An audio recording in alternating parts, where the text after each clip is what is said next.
All right, let's dive into an absolutely epic myth today.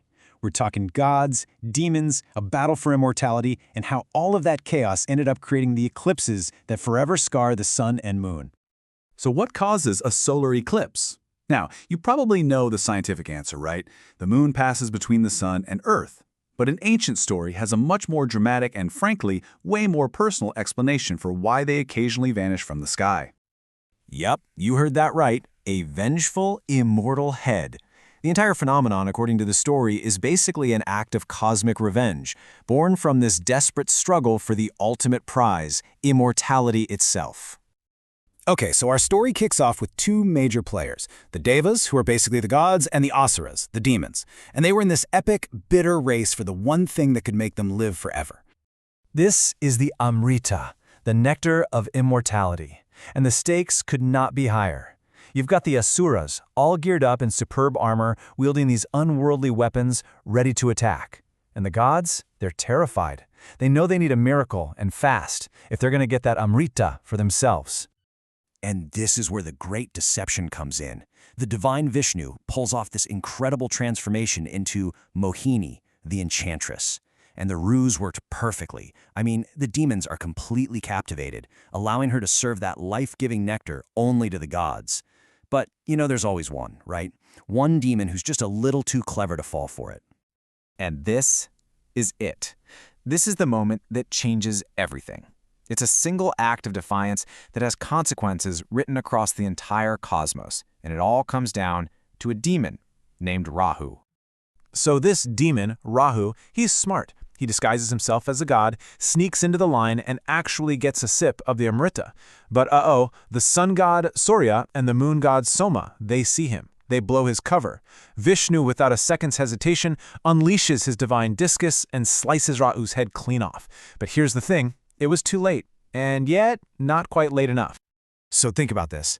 The nectar had gone past his throat, but not all the way down. So what happens?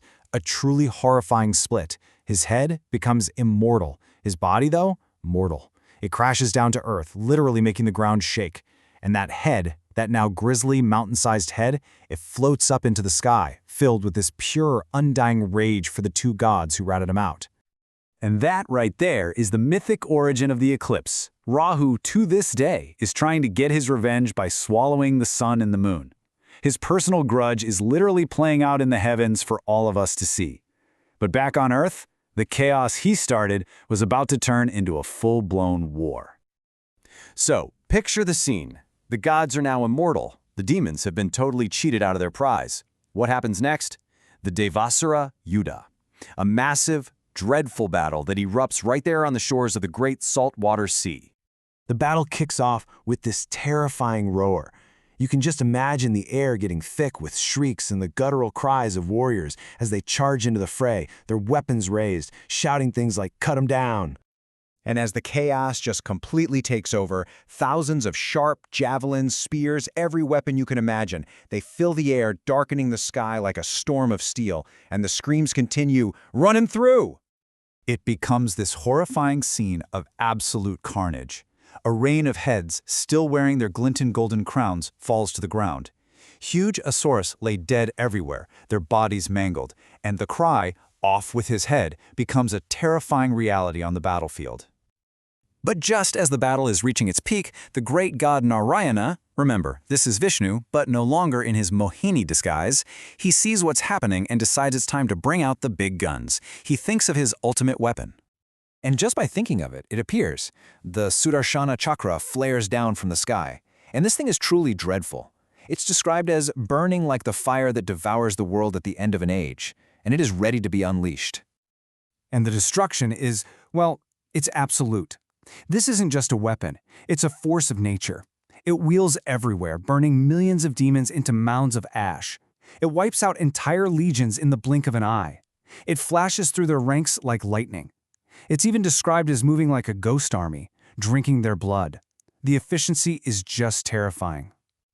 But the Asuras don't go down easy. In this last-ditch desperate move, they fly into the sky and hurl thousands of actual mountain peaks down on the Devas. I mean, can you even imagine that? But it's no use. Golden-headed arrows fly up to meet the mountains, smashing them to dust before they can even hit the ground. And that was pretty much the final nail in the coffin. When the Asuras see the blazing Sudarshana Chakra just consuming their forces from all sides, they know it's over. The battle is lost. Their cause is hopeless. So what's the final score? A total, overwhelming victory for the gods. They got exactly what they wanted, exclusive rights to immortality. The defeated demons? They flee, plunging deep into the bowels of the earth or diving into the sea just to escape the chakra's wrath. And with that, the Great War is finally over. Their enemies are vanquished. The victorious gods return to their realm of Devaloka, and they entrust that precious chalice of Amrita to Narayana for safekeeping. You know, order has been restored. So they won. The gods secured their power and their eternal life. But at what cost, right? The cosmos was left with a permanent scar, a constant celestial reminder of that brutal conflict, a vengeful, immortal head that to this day is still up there, seeking its revenge on the sun and the moon.